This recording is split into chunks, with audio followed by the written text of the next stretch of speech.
So, good morning, students. This is Sushant Pandey from Praxis Vidyapeeth Rudholi. Students, today we are going to understand and learn about the continents to get a broad understanding about all the continents. हम लोग जो हमारे continents हैं जिसपे जो land area है पूरे अर्थ पे उसके बारे में आज हम पढ़ेंगे। आप जानते हैं टोटल हमारे 7 कॉन्टिनेंट्स हैं। कॉन्टिनेंट्स को जानने से पहले हम ये जानते हैं कि ये कॉन्टिनेंट्स एक्चुअली में हैं कहाँ। तो जैसा कि अर्थ जिस पे हम रहते हैं, अर्थ जो डिवाइडेड है वो इस तरीके से डिवाइडेड है जैसा कि आपके सामने यहाँ दिख रहा है। 70% of the earth is covered by the water and 30% is covered by the land area. तो जो लैंड एरिया है वो सिर्फ 30% है, जिसपे चाहे वो जंगल हो या मनुष्य हो, शहर हो, ये जो है वो 30% पे है और जो 70% है वो वाटर कवर करता है। अब जो 30% है जिसपे लैंड एरिया है उसको 7 भागों में इस तरीके से बांटा गया है। This land has been divided into 7 main areas. Each area is called a continent और सभी एक एरिया को क्या बोलते हैं, हम कॉन्टिनेंट बुलाते हैं।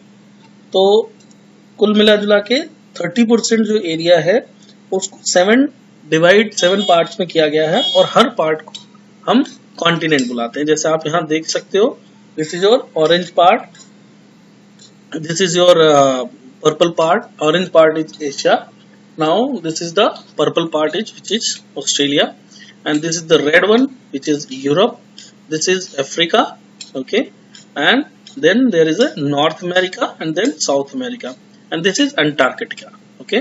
So this whole part is actually known as the continent, ठीक है। तो ये 7 कॉन्टिनेंट डिवाइड किया गया है। आप यहाँ देख सकते हो सभी कंट्रीज के फ्लैग्स यहाँ पे दिखाए जा रहे हैं, सभी कंट्रीज के flags. 7 continent are Asia, Australia, Africa, Antarctica, North America, South America and Europe. It is seen that the continent has a special shape. Some of these continents are connected while the water separate others. अब ये कहा गया कि कुछ ऐसे continent है जैसे Europe और एशिया जो आपस में लैंड एरिया से भी अटैच्ड हैं, जुड़े हुए हैं, और कुछ कुछ कॉन्टिनेंट ऐसे जिनको वाटर सेपरेट करता है। जैसे आप यहाँ देखो ऑस्ट्रेलिया को सेपरेट किया, यहाँ पे आप देखो नॉर्थ अमेरिका, साउथ अमेरिका को ये सेपरेट कर रहा है वाटर, है ना। तो इनके शेप्स अलग अलग होते हैं, ठीक है। अब आप देखो जो कॉन्टिनेंट उनके शेप्स अलग अलग होते हैं। अगर मैं आपसे कहूँ इसमें, इस कॉन्टिनेंट में, कि आप इस कॉन्टिनेंट में इंडिया, जो इंडिया है वो किस जगह पे है, तो आप शेप के थ्रू आप जा सकते हो। तो यू हैव 10 सेकेंड्स, आप इंडिया के मैप को यहाँ पे आइडेंटिफाई करो किस जगह पे है इस पूरे मैप में।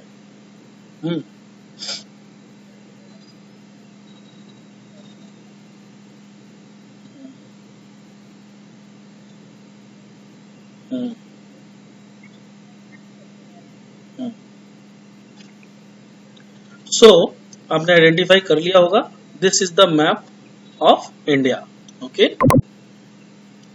नाउ एशिया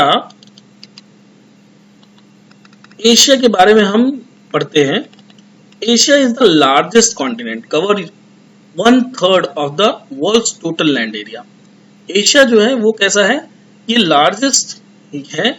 ये कितना कवर करता है, 1/3 कवर करता है। किसका, पूरे वर्ल्ड का जो पोर्शन है उसका 1/3 पार्ट ये अकेले कवर करता है Asia, which is the largest continent के नाम से इसलिए जाना जाता है। इसका जो साइज है वो बहुत बड़ा है ना, जो लैंड एरिया है इसमें बहुत सारे देश आते हैं। ये पूर्व में अगर देखा जाए, ईस्ट में तो जापान तक 8500 kilometre, south east Arabian peninsula जो इसका पड़ता है वो 8500 किलोमीटर तक स्ट्रेच्ड है। इसमें सारे क्लाइमेट्स, जैसे कि यूरोप में है, यूरोप में अक्सर करके विंटर ही ज्यादा वहां पे प्रभावी क्लाइमेट, वहां पे जो मौसम रहता है वो विंटर ही रहता है। बट एशिया में we are fortunate that we are from Asia, कि हम ऐसे कॉन्टिनेंट में हैं कि जहाँ पे हर क्लाइमेट, हर वेदर का हम मजे लेते हैं, चाहे वो ठंडी हो, गर्मी हो, जाड़ा हो, बरसात हो, है ना। तो एशिया में हर तरीके के रेन फॉरेस्ट है, तो डिजर्ट भी है, टुंड्रा भी है, ठीक है। हर तरीके का यहाँ पे जो क्लाइमेट है वो देखा जा सकता है। एक बहुत इंपॉर्टेंट और मजेदार बात यह है कि एशिया ही ऐसी कॉन्टिनेंट है, जिस कॉन्टिनेंट में आप रहते हो, एशिया ही ऐसा कॉन्टिनेंट है जिसमें जो वर्ल्ड का हाईएस्ट पॉइंट है which is called mountain Everest, that is found in Asia which is situated in Nepal. तो ये जो माउंटेन एवरेस्ट है दैट इज 8,848 मीटर्स का, ये वर्ल्ड का सबसे हाईएस्ट पॉइंट है, ठीक है। फिर से जानते हैं जो वर्ल्ड का हाईएस्ट पॉइंट है दैट इज माउंटेन एवरेस्ट। और जो लोवेस्ट पॉइंट है अर्थ पे, जो सबसे बड़ा सबसे ऊंचा पॉइंट, अगर अर्थ को आप दूसरे किसी अर्थ को सोचो, अर्थ आपके सामने as a ball, as a गेंद आपके सामने अगर आपके हैंड में है, तो आप अर्थ को चारों तरफ से देखोगे तो जो सबसे ऊंचा पॉइंट आएगा that is the mountain Everest. और सबसे गहरा पॉइंट जो मिलेगा that is the shore of Dead Sea, है ना। ये मृत सागर में है, 397 metre below the sea level. ये जो है सी लेवल से कितना नीचे है, 397 मीटर्स, 397 मीटर, ये यानी लगभग 400 मीटर्स जो है सी लेवल से नीचे है। Now the second largest continent is Africa. Africa का जो नीचे वाला पोर्शन है ना, यहाँ पे अगर आप ध्यान से देखोगे, सो अफ्रीका का नीचे वाला पोर्शन इंडिया के नीचे वाले पोर्शन से थोड़ा मिलता जुलता। ये देखो, अगर हम इसको थोड़ा मैग्नीफाई करके देखेंगे, सो अफ्रीका का ये नीचे वाला पोर्शन थोड़ा इंडिया के नीचे वाले पोर्शन से मिलता जुलता है। So you can identify easily कि अफ्रीका ये है और ये एशिया है, ठीक है। So this is Africa. Africa जो है बेसिकली ये सेकेंड लार्जेस्ट है, ये 22% एरिया ये लैंड का कवर करता है। जमीन इसमें 22% आते हैं। इक्वेटर इंटरसेक्ट करता है। दूसरी चीज एशिया, इसके बारे में है, देखो आप नोट्स लिखे बैठा करो जब भी आपकी कोई क्लास चले, चाहे जो भी क्लास ऑनलाइन चल रही हो, इसकी तभी वैल्यू बेटा जब आप उसे कुछ समझो। सिर्फ आप गार्जियन को इम्प्रेस करने के लिए, आप अपने आप को मन बहलाने के लिए मत ऑनलाइन क्लास करो। you have to be from your heart, like you are attending the offline class and you have to get something from this online class। आप जब तक ये नहीं सोचोगे कि मैं ऑनलाइन क्लास करने जा रहा हूँ तो मैं इतना टाइम अगर मैं कंप्यूटर पे, लैपटॉप पे या मोबाइल पे देने जा रहा हूँ तो उससे मुझे कुछ मिलना चाहिए। तो कुछ नॉलेज अगर आपकी कमाई नहीं हुई नॉलेज की, तो आपका फिर वो देखना उतना टाइम बेकार है ना। So if you are giving your time to the internet और मोबाइल और लैपटॉप और कंप्यूटर, तो आपको ये चाहिए कि मैं इसमें से नॉलेज क्या लिया। आज मेरे पास, इससे पहले मेरे पास ये जानकारी नहीं थी कि वर्ल्ड का हाईएस्ट पॉइंट और लोएस्ट पॉइंट दोनों एशिया यानी उसी कॉन्टिनेंट में जिसमें हम रहते हैं।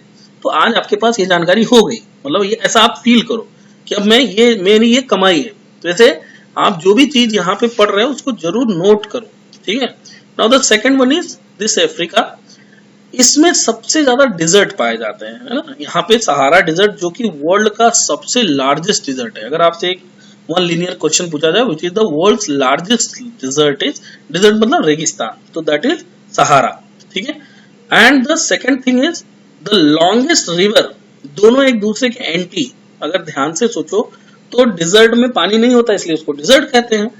तो दोनों एक दूसरे के क्या हो गए, एंटी तो हो गए। एक तरफ डिजर्ट है, एक तरफ रिवर है, तो दोनों अगर एक दूसरे के एंटी चीजें हैं। लॉन्गेस्ट रिवर भी, ये भी अफ्रीका कॉन्टिनेंट में पाया जाता है, और the deadliest desert which is Sahara desert, ये भी अफ्रीका कॉन्टिनेंट में पाया जाता है। So the longest river on earth as well as 53 nations. इसमें और क्या होते हैं, ये पूरा जो कॉन्टिनेंट है वो टोटल कितने नेशन कवर करता है, 53 नेशंस को ये कवर करता है। सो इससे हमें क्या जानकारी मिली कि लॉन्गेस्ट रिवर भी, लार्जेस्ट डिजर्ट भी इसके पास है जिसका नाम सहारा है, और लॉन्गेस्ट रिवर ऑन अर्थ, सबसे बड़ी नदी पूरे इस पृथ्वी पे जो है जिसको नील हम बोलते हैं, नील नदी भी यहाँ पे है। नाउ आप देख सकते हो कुछ डिजर्ट के इसमें फोटोज हैं। Most of Africa is a desert region, यानी अफ्रीका का ज्यादातर पोर्शन, ज्यादातर भाग जो है वो रेगिस्तान है, मतलब धूल मिट्टी, पानी नहीं होना, सूखे कटीले पेड़, है ना, झाड़ियां दूर दूर तक, तो ऐसे एरियाज को डिजर्ट बोलते हैं, रेगिस्तान बोलते हैं, जहां पानी की कमी हो। लेकिन एक तरफ डिजर्ट तो है ही, साथ साथ जो ये कॉन्टिनेंट है इसको 3 रीजन्स में डिवाइड किया गया, नॉर्दर्न प्लेटू, सेंट्रल प्लेटू एंड साउदर्न प्लेटू। तो इसके साथ साथ ईस्टर्न हाईलैंड है। इनमें कहीं पे प्लेन्स है यानी समतल है, कहीं पे कोस्टल रीजन है, मतलब जो आपका समुद्र का पोर्शन होता है, समुद्र से सटे हुए एरियाज है, कहीं पे ट्रॉपिकल फॉरेस्ट भी है, घने जंगल भी हैं बहुत सारे, है ना, सवाना टाइप के, और कहीं पे हिली प्लेट्यूज जो बहुत सारे इस तरीके के पठार भी हैं, है ना। दूसरा एक सबसे अच्छी चीज इस सहारा ये जो सेकंड हमारा कॉन्टिनेंट है अफ्रीका, उसके साथ है कि यहाँ पे बहुत ही डिफरेंट और स्पेशल टाइप के यहाँ पे मैमल्स पाए जाते हैं, जैसे जेब्रा हुआ, जिराफ हुआ, गैजल्स हुए, एलिफेंट्स हुए, हिप्पोपोटामस हुआ, राइनोसोर्स हुआ। तो ये बहुत डिफरेंट टाइप की यहाँ पे बायोडाइवर्सिटी है, और लायंस, लियोपार्ड, हाइनास, पैंथर्स, इनकी बहुत अलग अलग वेराइटीज भी यहाँ पे पाई जाती है यहाँ पे अफ्रीका में। Now the second one is north America. अब हम नॉर्थ अमेरिका की तरफ चलते हैं, यानी अमेरिका, 2 कॉन्टिनेंट, अमेरिका के नाम से 2 कॉन्टिनेंट है, एक क्या है नॉर्थ और एक क्या है, एक साउथ अमेरिका। तो अब नॉर्थ में हम देखते हैं, north America is around twice the size of Europe. तो यूरोप के 2 गुने के बराबर है। इसका मतलब क्या हुआ, ये जो नॉर्थ अमेरिका है ये यूरोप का 2 गुना है। America has irregular coast line with many prominent offshore islands including Greenland which is the largest island in the world. जो नॉर्थ अमेरिका है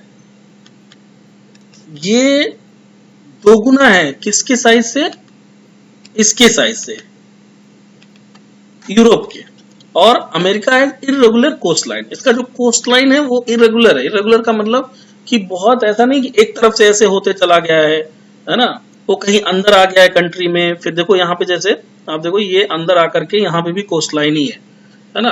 तो irregular coast line with many prominent offshore island, और इस वजह से इसके पास बहुत सारे आइलैंड भी जो है वो नॉर्थ अमेरिका के पास है, including Greenland which is the largest island in the world. Greenland इसी के पास है, जो कि बहुत बड़ा आइलैंड नाम से जाना जाता है।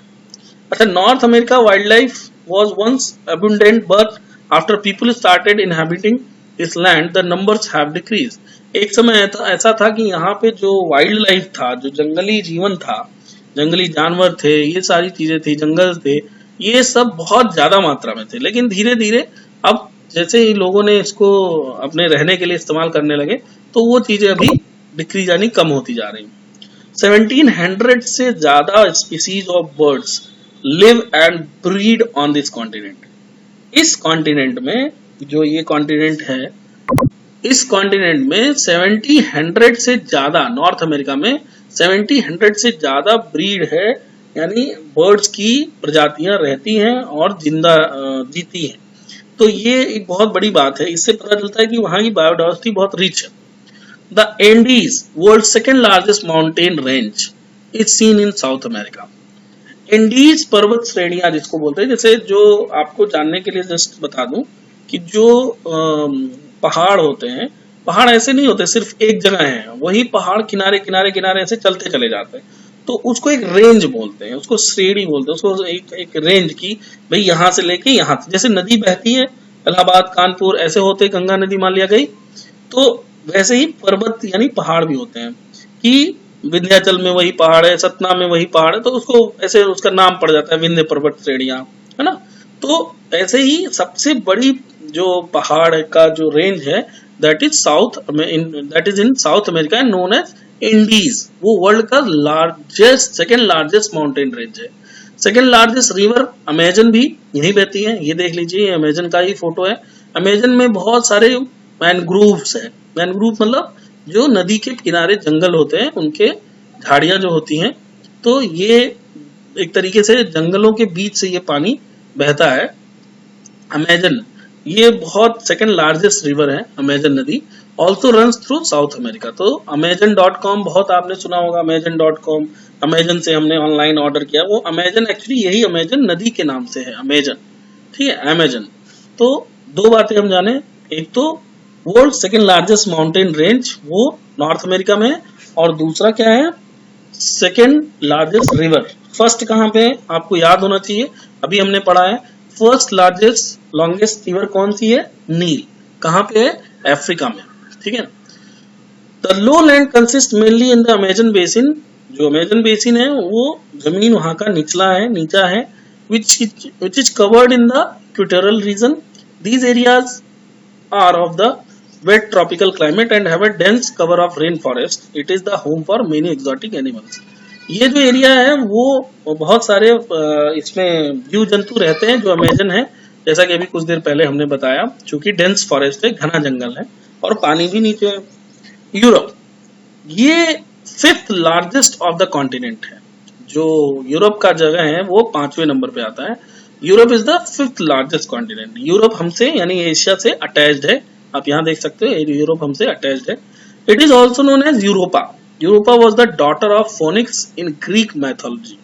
यूरोपा जो है फोनिक्स की लड़की थी ग्रीक के हिसाब से। The Ural mountains, the Ural river, Europe जैसे जो पढ़ा कहाँ से, तो जो यूरल माउंटेन है, जो यूरल रिवर है, पार्ट ऑफ द कैस्पियन सागर, ये कैस्पियन सी का एक पार्ट है, and the Caucasus mountains from the main boundary between Europe and Asia.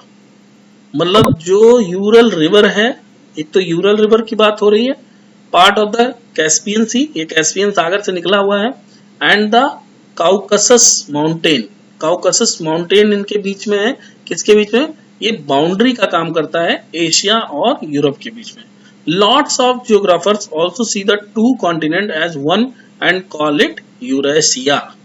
बहुत सारे जो जियोग्राफर्स हैं, जो एक तरीके से जो भूगोल वेत्ता हैं, जो जमीन और इस लैंड से रिलेटेड रिसर्च करते हैं, उनके हिसाब से उन्होंने दोनों कंट्रीज, दोनों कॉन्टिनेंट को मिला करके वो इसे यूरेशिया बोलते हैं, जिसमें यूरोप और एशिया दोनों आता है, यूरेशिया। यूरोप हैज अ मोर और less a radial pattern of drainage, ठीक है, इसका ड्रेनेज पैटर्न एक रेडियल पैटर्न पे है, बहुत ही अच्छे तरीके से। Most stream flow outward from the core of the continent, बहुत सारे जो इसकी स्ट्रीम है ना, ड्रेनेज सिस्टम जो है, इसका जो स्ट्रीम है, जो इसकी धारा है, वो core of the continent, core of the continent मतलब कॉन्टिनेंट के एकदम बीचों बीच से बहती है। अब आते हैं सबसे अच्छे, सबसे ठंडे और सबसे एक्साइटिंग कॉन्टिनेंट के बारे में, विच इज अंटार्कटिका। अंटार्कटिका बेटा जो है वो एकदम नीचे वाला पोर्शन, जो ग्लोब आप देखते होगे या अर्थ को ऐसे समझो, अर्थ के नीचे वाले पोर्शन पे, कि जहां पे ये 6th लार्जेस्ट कॉन्टिनेंट इसको जाना जाता है। It is ice bound through out of the year, यहाँ पे हमेशा बर्फ जमी रहती है, that is why it's totally white. क्यों ऐसा है, बिकॉज सूर्य की रोशनी यहाँ पे नहीं पड़ पाती है, so this is called Antarctica. The marine life is rich and includes krill, a shrimp-like organism that is a food source for large number of whales in the surrounding waters. तो यहाँ पे जितनी मरीन लाइफ है, marine मतलब जो पानी के नीचे वाली जो जिंदगी है, वो यहाँ पे बहुत ही अच्छी है, बहुत ही बढ़िया है, बहुत रिच है। यहाँ पे बहुत सारे ऐसे जानवर जो समुद्र में पाए जाते हैं, पानी में पाए जाते हैं, ठंडे प्रदेशों में पाए जाते हैं, जैसे आप यहाँ पिंगविन देख सकते हैं, पोलर बियर देख सकते हैं, व्हेल देख सकते हैं। तो ये सब यहाँ पे बहुत ही ज्यादा मात्रा में पाई जाती है, और यहाँ पे मनुष्य का निवास नहीं होता है। वो लोग जो रिसर्च करने जाते हैं वो वहाँ अपना स्टेशन बना के रहते हैं, कई कंट्रीज के लोग। Antarctica has no trees, flowering plants, यहाँ पे कोई ट्रीज इस तरीके की नहीं है, कोई फ्लावरिंग प्लांट नहीं है जिसमें फ्लावर आ सके, और ग्रासेज इस तरीके की कोई। The vegetation is limited to about 350 species, सिर्फ 350 स्पीसीज के रहने के और खाने के लिए यहाँ पे वेजिटेशन उस तरीके से बना हुआ है, which mostly compasses lichens, mosses and algae. ठीक है, एल्गीज जो होते हैं वो भी एक तरीके से इनका भोजन होते हैं। Antarctica is a true desert due to its extreme cold climate, making it the coldest, windiest and driest continent. यानी तीन बातें हो गई, कोल्डेस्ट है, विंडिएस्ट है मतलब बहुत तेज हवा वाला है, कोल्डेस्ट है third form, cold, colder, coldest. Good, better, best. तो ऐसे ही कोल्डेस्ट मतलब बहुत ही ज्यादा अत्यधिक ठंडा है ना, फ्रीजिंग वाला मोमेंट। विंडिएस्ट है, बहुत ही तेज हवा वाला मोमेंट है। एंड ड्राइएस्ट कॉन्टिनेंट, बहुत ही मतलब सूखने, एक तरीके से सूखा जैसा। It is average temperature around -50 degree centigrade, मतलब -50 सोचो, 0 डिग्री सेंटीग्रेड पे बर्फ बनता है ना। और -50 मतलब शरीर जम जाएगा। अगर आप ऐसे नॉर्मल बिना गर्म कपड़ों के, बिना स्पेशल गर्म कपड़ों के वहां रहोगे तो आप जम जाओगे। इन द सेम वे वहां पे -50 degree centigrade. And the land is swept by hurricanes and the annual rainfall is only around 50 millimetre a year। Annual rainfall यहाँ का बहुत कम है, that is only 50 millimetre per year. Now this is Australia. Australia is the smallest of the 7 continent, सबसे छोटा है। इसका नाम, इसकी कंट्री का नाम दोनों सेम है। The interior of the continent are predominantly plains, अंदर में ये प्लेन्स है ज्यादातर, मतलब प्लेन मतलब समतली है। The south east and the south west plains are the most densely settled areas of the Australia. जो साउथ ईस्ट और साउथ वेस्ट प्लेन्स हैं, मतलब इसके साउथ ईस्ट में और साउथ वेस्ट में, ये मोस्टली डेंस्ड हैं, सेटल्ड है। यहाँ पे लोग जो है ज्यादा मतलब मोस्टली डेंसली सेटल्ड है, यहाँ पे ही ज्यादा अच्छे तरीके से लोग रहते हैं। और Australia is known for its vast wildlife with rare species and known as the land of kangaroo.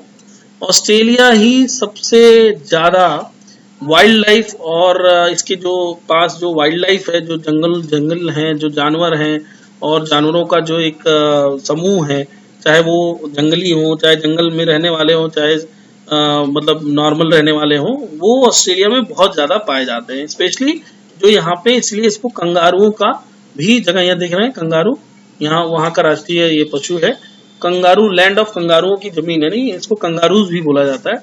और ये एक बहुत अच्छी, ये देख रहे हैं मोर जैसा, दिस इज कीमू, ये भी ऑस्ट्रेलिया में ही पाया जाता है। Aborigines are the original inhabitants of Australia. जो यहाँ के ओरिजिनल, जैसे हमारे यहाँ पे जो आदिवासी या कह सकते हैं जो मतलब जो यहाँ के ओरिजिनल इंडियंस थे वही आ रहे थे, वैसे ही यहाँ पे Aborigines are the original inhabitants of Australia. It is are known, the Australia are known to have the ethnic sort of origin, ठीक है। One of the interesting feature of Australia is the Great Barrier Reef। हाँ, Great Barrier Reef is the world's largest coral reef, ठीक है। ये जो है great Barrier reef जो है विश्व की सबसे बड़ी कोरल रीफ के बारे में इसको बताया जाता है। कोरल रीफ है वो, ग्रेट बैरियर रीफ कहाँ पाया जाता है? ऑस्ट्रेलिया में। ये बहुत इंपॉर्टेंट है और बहुत अच्छा भी है जानने के लिए कि जो ये ग्रेट बैरियर रीफ है वो है क्या बेसिकली। क्योंकि ग्रेट बैरियर रीफ सिर्फ ऑस्ट्रेलिया में, which is the world's largest coral reef, ठीक है। तो ये जो कोरल रीफ है वो सिर्फ ऑस्ट्रेलिया में पाया जा रहा है। तो ये सॉरी, ऐसा नहीं है कि मतलब ऑस्ट्रेलिया में पाया जा रहा है, but world's largest coral reef है ना। तो ये एक तरीके से शैल होते हैं, ये मतलब जमीन के अंदर पाए जाते हैं। ग्रेट बैरियर रीफ जो है मूंगे की चट्टाने कह सकते हैं आप, है ना। मतलब ये जो है वो मूंगे की चट्टान होती हैं जो सिर्फ जमीन के अंदर पाई जाती हैं और विश्व की सबसे बड़ी कोरल रीफ ये है। तो ये आपका मतलब जो ये कॉन्टिनेंट चैप्टर है ये आपको बहुत सारे इंफॉर्मेशन देगा और जिसके लिए आपको जो है अभी तक हम लोगों ने जो पढ़ा इसको आपको नोट करना है और इस पे रिलेटेड हम आपको एक्सरसाइज प्रोवाइड करा देंगे। बट जो भी अभी तक एक्सरसाइज आपको दिए गए हैं वो आपको ध्यान से पढ़ना है और देखना है कि जहाँ जहाँ पे हमने आपको जो जानकारी दी है वो जानकारी सही है कि नहीं है, आपने इसको पढ़ा कि नहीं पढ़ा। तो that is very important for you. और बाकी जो आपका एक्सरसाइज पुराना गया है उसको भी ध्यान से पढ़ेंगे। Thank you.